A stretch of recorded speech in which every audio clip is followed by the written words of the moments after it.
Hello everyone, welcome back to my channel. तो आज हम बात करने वाले हैं यश और कियारा आडवाणी का नया गाना आया है। अब इंटरनेट पे दो तरह की बहस चल रही है। एक तरफ लोग कह रहे हैं कि भाई का हॉट विजुअल, और दूसरी तरफ मेरे तरह के कुछ लोग जिन्हें लगता है कि बॉस ये सिर्फ क्लोजअप का गेम है, इसमें वो नेचुरल स्पार्क और केमिस्ट्री मिसिंग है। खैर, केमिस्ट्री अच्छी थी या बुरी ये तो पर्सनल चॉइस है, लेकिन इस गाने की रिलीज होती है जो असली तमाशा शुरू हुआ है वो देखने लायक है। हमारी सोशल मीडिया की जनता ने एक बार फिर साबित कर दिया कि जब बात मॉडलिटी की आती है तो हमारे चश्मे का नंबर मेल और फीमेल एक्ट्रेस के लिए बिल्कुल अलग अलग होता है। आप बस एक काम करो, कियारा आडवाणी के इंस्टाग्राम हैंडल पर जाओ, वहाँ आपको कमेंट्स में एक्टिंग की तारीफ कम और घरेलू नुस्खे और संस्कार ज़्यादा मिलेंगे। लोग ऐसे सवाल पूछ रहे हैं जैसे उनके घर के बड़े बुजुर्ग को सिद्धार्थ भाई बुरा नहीं मानते क्या, शादी के बाद ये सब शोभा नहीं देता है। मतलब कमाल है यार। कियारा एक प्रोफेशनल एक्ट्रेस है, वो अपना काम कर रही है, लेकिन लोगों ने उन्हें एक आदर्श बहू और माँ के टैग में बांध दिया है। उनकी प्रोफेशनल आइडेंटिटी को भूल ही गए हैं। अब जरा स्क्रीन स्क्रॉल करो और यश के प्रोफाइल पर जाओ। जो भी शादीशुदा है उनके भी तो प्यारे प्यारे बच्चे हैं ना। फिर क्या किसी ने उनसे पूछा कि राधिका जी को कैसा लगा होगा? नहीं, वहाँ उन्हें जनता लिख रही है रॉक स्टार का जलवा, क्या एक्टिंग है, इंटेंसिटी, रॉकिंग भाई। क्या भाई, शादी और परिवार की जिम्मेदारी का कॉन्ट्रैक्ट सिर्फ एक्ट्रेस ने साइन किया है क्या?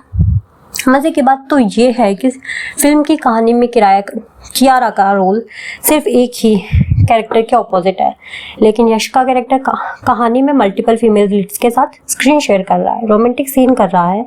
और मजाल है कोई यश को आकर ये कहे कि भाई आपके पारिवारिक मूल्यों का क्या हुआ।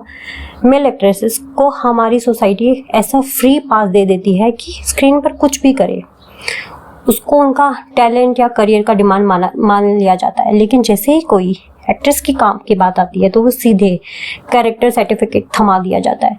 2026 में भी आकर अगर हम एक्टिंग को एक जवाब की तरह नहीं देख पा रहे हैं, जॉब की तरह नहीं देख पा रहे हैं, जो दिक्कत एक्ट्रेस में नहीं है वो हमारी सोच में है।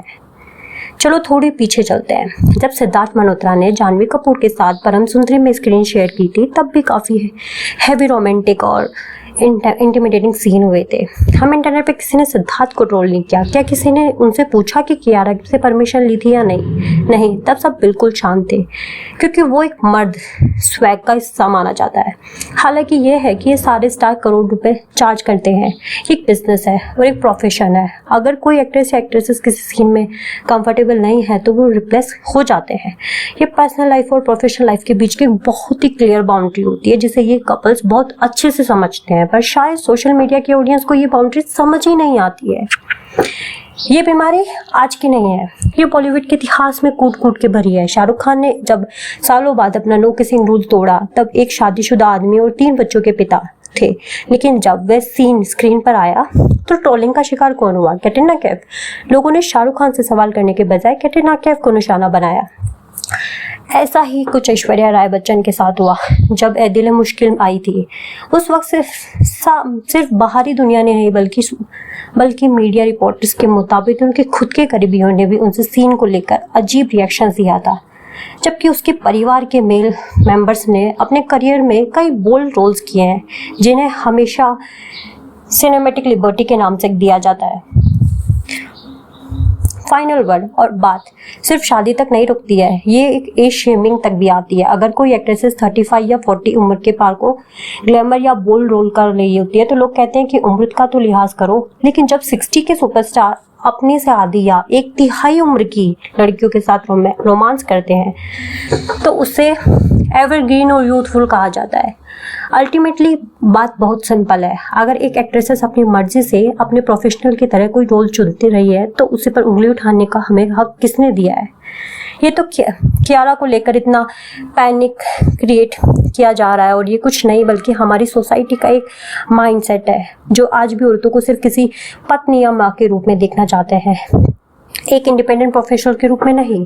तो आपको क्या लगता है, क्या वाकई हमारे यहाँ एक्ट्रेसेस की हर चीज़ की छूट है?